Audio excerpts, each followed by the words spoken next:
আসসালামু আলাইকুম রহমতুল্লাহ। আলহামদুলিল্লাহ, আমি ডক্টর এস আর খান আছি আপনাদের সাথে। যেখান থেকে ভিডিওটা দেখছেন সবাইকে আন্তরিকভাবে মোবারকবাদ জানিয়ে শুরু করছি। আজকে আমরা আলোচনা করব কিভাবে আপনার ইচ্ছা মতো সময়টাকে ব্যবহার করে যতক্ষণ ইচ্ছা ততক্ষণ আপনি মেলামেশা করতে পারবেন। আমরা গত পোস্টে একটা বিষয় নিয়ে আলোচনা করেছিলাম যেটাকে বলা হয় স্টেপ আপ মেথড। এই মেথডটা যদি কোনো পুরুষ যদি খেয়াল করে আর নিজের মধ্যে যদি আয়ত্তে নিয়ে আসতে পারে, তাহলে সে যতক্ষণ ইচ্ছা ততক্ষণ সে শারীরিকভাবে স্ত্রীর সাথে মিলন করতে পারে। এতে কোনো ওষুধের সচরাচর প্রয়োজন হয় না, কিছু ক্ষেত্রে প্রয়োজন হয়। আমরা ভিডিওর শেষে সেই জিনিসটা আমরা একটু সংক্ষিপ্ত আকারে বলে দেব।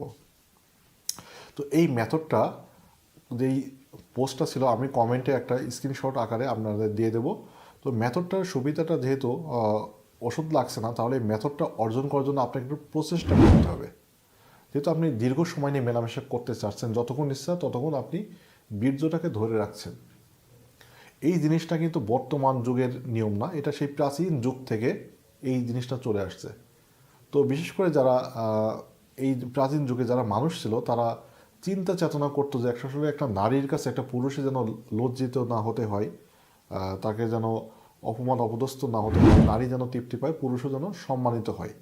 সেই জন্য স্টেপ আপ মেথডটা সেই প্রথম থেকে যারা এটা চর্চা করছে প্রাচীন যুগ থেকে, যারা সহজ করছিল ইরা পিঙ্গলা নারীর ব্যায়াম, এই জিনিসটাকে আমরা কমেন্টে দিয়ে দেবো। তাহলে যাদের দ্রুত বীর্যপাতে যাদের সমস্যা হচ্ছে, তাদের মূলত যেটা হয়, তারা বীর্যটাকে ধরে রাখতে পারে না। অল্প সময়ের মধ্যে মিলনটা শুরু করলে বীর্যটা পড়ে যায়।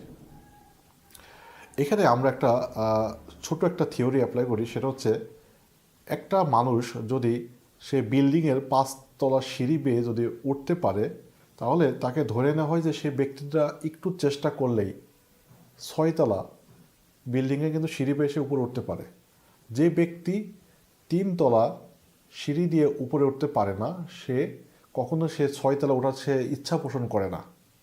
তার মানে ধরে নিচ্ছি যে কারোর সময় মেলামেশার সময়টা 1 মিনিট হয়। এই 1 মিনিট সময়টাকে তাকে ইচ্ছামতো সময়টাকে তাকে উপরের দিকে তুলতে হবে। তাকে ডিটারমাইন করতে হবে যে অবশ্যই সে সময়টাকে বৃদ্ধি করবে। তাহলে প্রথম 1 মিনিট সময়টাকে কিন্তু তাকে 1 ঘন্টা করার চিন্তা করা যাবে না। তার টার্গেট থাকবে যে 1 মিনিট সময়টা প্রথম 1 সপ্তাহে সে 1 থেকে 2 মিনিট করবে, 1 মিনিটকে সে 2 মিনিটে যাবে। যদি সে 1 সপ্তাহে যদি মেলামেশায় যদি সে 1 মিনিটকে 2 মিনিটে নিতে পারে, তাহলে পরবর্তী সপ্তাহে তাকে আমরা একটা স্টেপ আপ মেথডে তাকে আমরা বলি আস্তে আস্তে যেহেতু আপনি উপরে উঠতেছেন, তাহলে পরবর্তী সপ্তাহে সে 2 মিনিট সময়টাকে 3 মিনিটে নিয়ে যাবে। তারপর তৃতীয় সপ্তাহ মানে মাসের যে 3 নম্বর সপ্তাহ থাকে, এই সপ্তাহে সে সে 3 মিনিট সময়টাকে সে 4 মিনিটে নেবে। এইভাবে পর্যায়ক্রমে তার সময়টা প্রতি সপ্তাহে 1 মিনিট করে বাড়বে। তবে এখানে কথা হচ্ছে যে কেউ যদি সময়টা যদি পর্যায়ক্রমে বাড়াইতে না পারে, তাহলে সে কি করবে?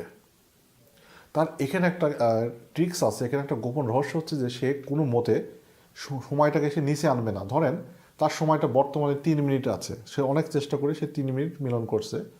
সে 3 মিনিটে অনেক দিন থাকবে, 2 সপ্তাহ 3 সপ্তাহ 4 সপ্তাহ থাকবে, কিন্তু ভুল করে সে 1 মিনিটে জিরোতে চলে আসা যাবে না।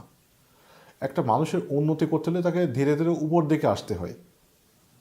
তাহলে এখানে আরেকটা জিনিস লক্ষ্য করতে হবে যে যখন সে যোনিপথে লিঙ্গটা সঞ্চালন করছে, সেই ক্ষেত্রে যখনই তার নো রিটার্ন মানে সে ফিরেও তো আসার কোনো সুযোগ নাই, বীর্যপাত হয়েই যাচ্ছে, এই জায়গাটা তাকে একটু চালাকি অবলম্বন করতে হয়, একটু বুদ্ধি করে এই সময়টা গতিটা লিঙ্গর যে সঞ্চালনের যে স্পিড, এই গতিটার স্লো মোশনে আনতে হবে। যদি সে যদি একটা উদাহরণ হিসাবে যদি কেউ যদি বাইক মোটরসাইকেল যদি 60 স্পিডে যদি চালায়, রাস্তায় যদি কোনো জ্যাম বা অ্যাক্সিডেন্ট ঘটার সম্ভাবনা থাকে, তাহলে তাকে 50 স্পিডে আনতে হবে বা ব্রেক করতে হবে।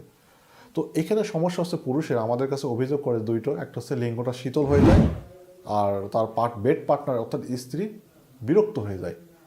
এই ক্ষেত্রে স্ত্রীকে আসলে তাকে কষ্ট দেওয়া যাবে না, তাকে বুঝতে দেওয়া যাবে না যে এটা আসলে সে দুর্বলতার কারণে সে লিঙ্গর গতিটা সে কমিয়ে দিচ্ছে, অথবা বিভিন্ন কারণে আসনটা পরিবর্তন করতে হয়, যাতে স্ত্রীরও কোনো সমস্যা হয় না, স্বামীরও যেটা সমস্যা হয় না। আসনটা পরিবর্তন করলে বীর্যপাতের যেই রিফ্লেক্স অনুভূতিটা সেটা সরে যায়। এই রিফ্লেক্সটা কয়েকবার সরাইতে হয়, 4 বার 5 বার সরাইতে সরাইতে এটা একটা পর্যায়ে যায়, এই যে স্টেপ আপ মেথডটা ধীরে ধীরে থেমে থেমে মিলনটা, এটা একটা পর্যায়ে যায়, কারোর 3 মাস, কারোর 6 মাস, কারোর 1 বছর পরে এটা অভ্যাসে পরিণত হয়। আপনি চাইলেও আর দ্রুত বীর্যপাত হবে না, এটা আপনার 20 মিনিট 30 মিনিট থেকে যাবে। এটা অনেকের কাছে অবাস্তব হলো, যারা প্র্যাকটিক্যালি এটা করেছেন তাদের কাছে এটা খুবই বাস্তব। এটা খুবই সহজ, খুবই ইজি। আমরা লাস্টে ভিডিওর শেষে অ্যাড করে দিচ্ছি, যাদের মূলত লিঙ্গটা অতিরিক্ত লিঙ্গের মাথাটা সংবেদনশীল হয়ে থাকে তাদের জন্য এই মেথডটা কোনো মতেই প্রযোজ্য হয় না। সেই ক্ষেত্রে চিকিৎসকের কাছ থেকে জেল স্প্রে পাওয়া যায়, অবস্কারক ক্রিম পাওয়া যায়, এটা লাগিয়ে দিলে মোটামুটি সে 1-2 মিনিট করতে পারবে। এই সময়টাকে তাকে বৃদ্ধি করতে হবে। আর এই সময়টা বৃদ্ধির জন্য পুরুষের লিঙ্গটা শক্ত হওয়া প্রয়োজন।